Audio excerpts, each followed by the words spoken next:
Olha, trazer uma boa notícia para a população do estado de Rondônia. Digo para a população do estado de Rondônia porque o empreendimento será inaugurado aqui na capital, mas é de usufruto de todos os moradores de Rondônia, do Brasil e do mundo, por que não, né? Após 2 anos de revitalização, a estrada de ferro Madeira-Mamoré está chegando à sua fase final.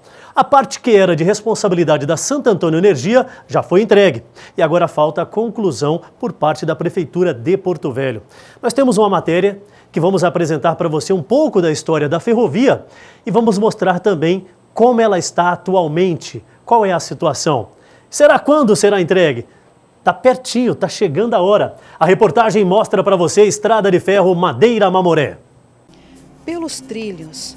Foi por aqui que toda a história de Porto Velho se iniciou, marcada pelo esforço daqueles que lutaram até o fim para conseguir realizar a construção de algo que transformaria a vida de milhares de pessoas pelo mundo afora. A estrada de ferro Madeira-Mamoré. As obras que iniciaram a construção da ferrovia aconteceram entre os anos de 1907 a 1912. Foram 366 quilômetros construídos em meio à Amazônia, ligando Porto Velho a Guajará-Mirim. As duas cidades foram fundadas através da construção da estrada de ferro. Logo no começo das obras, aconteceram 2 grandes fracassos, que culminaram na conversa de que, mesmo com todo o dinheiro do mundo, ou a metade da população trabalhando na construção da estrada de ferro, ainda assim ela não seria construída. Mas, à frente deste desafio, havia um excelente empreendedor, Percival Farquhar, que aceitou o desafio e provou para todos aqueles que não acreditavam que a obra era possível, sim, ser realizada. Segundo a história, Percival Farquhar chegou a dizer que tudo isso seria o seu cartão de visita. Ele foi tão certo e além em sua afirmação, que tudo realmente se tornou não apenas o cartão de visita dele, mas o meu, o seu, o nosso. Que bom que tivemos à frente um homem corajoso e confiante. Se não fosse tamanha ousadia, hoje não teríamos como contar e nem contemplar essa história considerada um ícone mundial. A estrada de ferro Madeira-Mamoré garantiu para o Brasil a posse da fronteira com a Bolívia e permitiu ainda a colonização de vastas extensões do território amazônico, a partir da cidade de Porto Velho, fundada em 4 de julho de 1907. O último trecho da ferrovia foi finalmente concluído em 30 de abril de 1912, ocasião em que se registrou a chegada da primeira composição à cidade de Guajará-Mirim. Em 1º de agosto, a estrada de ferro Madeira-Mamoré foi inaugurada. Em 17 de novembro de 1903 é assinado um tratado conhecido como o Tratado de Petrópolis entre o Brasil e a Bolívia.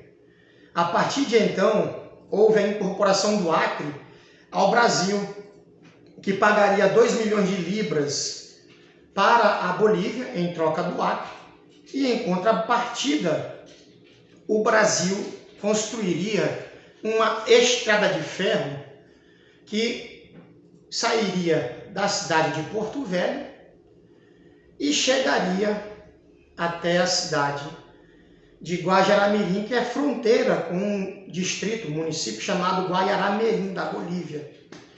E que de lá os bolivianos poderiam escoar sua produção de borracha e de gêneros alimentícios para o resto do mundo, já que a Bolívia não tem saída para o mar. Então, para evitar um problema maior, já que o Brasil, os brasileiros tinham invadido o Acre, houve esse tratado na cidade de Petrópolis. Beleza, começa então a epopeia da construção da estrada de ferro Madeira-Mamoré.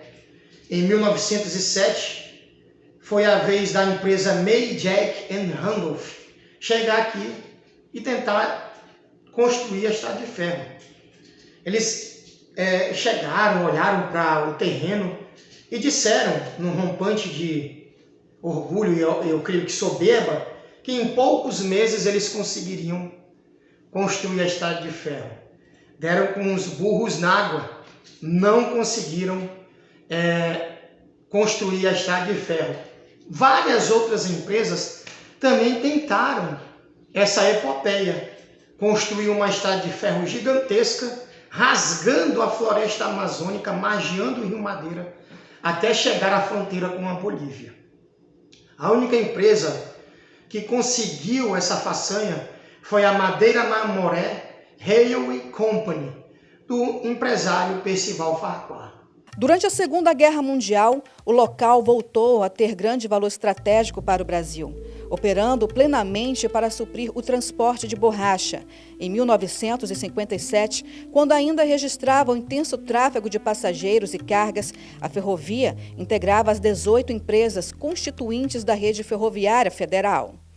Em 25 de maio de 1966, depois de 54 anos de atividades, a Estrada de Ferro Madeira Mamoré teve sua desativação determinada pelo então presidente da República, Humberto de Alencar Castelo Branco. A ferrovia deveria ser substituída por uma rodovia, que se materializou nas atuais BR-425 e BR-364, que ligam Porto Velho a Guajará-Mirim. 2 de suas pontes metálicas ainda servem ao tráfego de veículos. Mas no dia 10 de julho de 1972, as máquinas apitaram pela última vez. A partir daí, o abandono foi total. Já em 1981, elas começaram a operar novamente, apenas 7 quilômetros dos 366, para fins turísticos. E no ano de 2000, elas foram paralisadas definitivamente. Em 2006, o complexo foi tombado como Patrimônio Cultural Brasileiro pelo Instituto de Patrimônio Histórico e Artístico Nacional, IPAM. Em 2018, após um acordo entre órgãos públicos e privados, a Estrada de Ferro Madeira Mamoré começou a ser revitalizada. Foram 23 milhões investidos. O recurso integra as ações de compensação da Santo Antônio Energia. É bastante gratificante ter concluído essa obra e entregar para a população aí desfrutar de toda essa estrutura que foi construída aí. Ocampo Fernandes, que é presidente da Funcultural de Porto Velho, relatou que o objetivo da prefeitura é conseguir contratar uma empresa terceirizada para cuidar e administrar o complexo. É uma grande satisfação como rondoniense, é um orgulho e uma felicidade ver isso aqui transformado em 2 anos.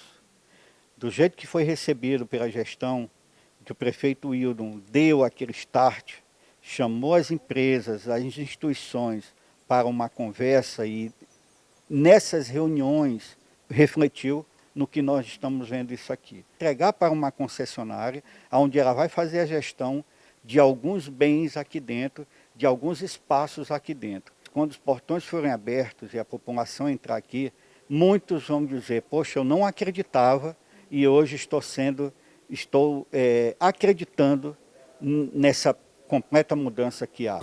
São aproximadamente 100 mil metros quadrados, onde foram restaurados os galpões e construídos uma passarela, centros de convivência, auditório, estacionamento, pista de caminhada, posto policial, bares, restaurantes, lanchonetes, mirante e espaços para a venda de produtos artesanais. Aos poucos, o complexo da Estrada de Ferro Madeira Mamoré vai reavivando sua existência tão marcante. De um passado que exigiu muita bravura e persistência, em um sonho que se tornou realidade, se esvaiu com o tempo e ressurge, presente na lembrança. De todos que hoje vivem esse momento tão único, de uma história que necessita ser resgatada, valorizada e honrada, como uma forma de gratidão. A todos aqueles que derramaram em meio a esses trilhos o suor e as lágrimas, postos pelas mãos de homens que batalharam para que hoje nós pudéssemos sentir orgulho de ser quem somos, porto-velhenses.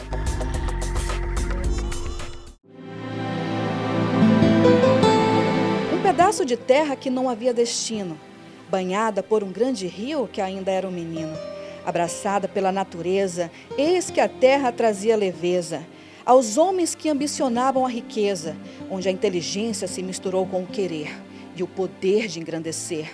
A terra que não tinha destino foi visada e transformada, sofreu e gemeu ao ser apunhalada.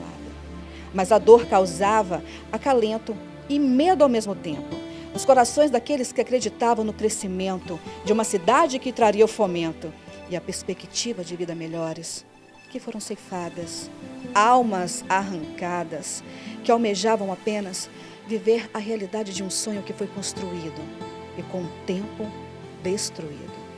Os trilhos. Aqui restaram apenas lembranças de um presente que remete ao passado, esquecido e abandonado. Onde brota a percepção dos olhos que veem que tudo não foi em vão, porque a dor, a luta e a determinação fez parte do anseio do coração de cada um que fez a história de Porto Velho acontecer. Nos trilhos, os mortos e os que ficaram de pé, pela força, coragem e a vontade de ver concretizado uma das maiores construções de todos os tempos, da honrosa Estrada de Ferro, Madeira Mamoré.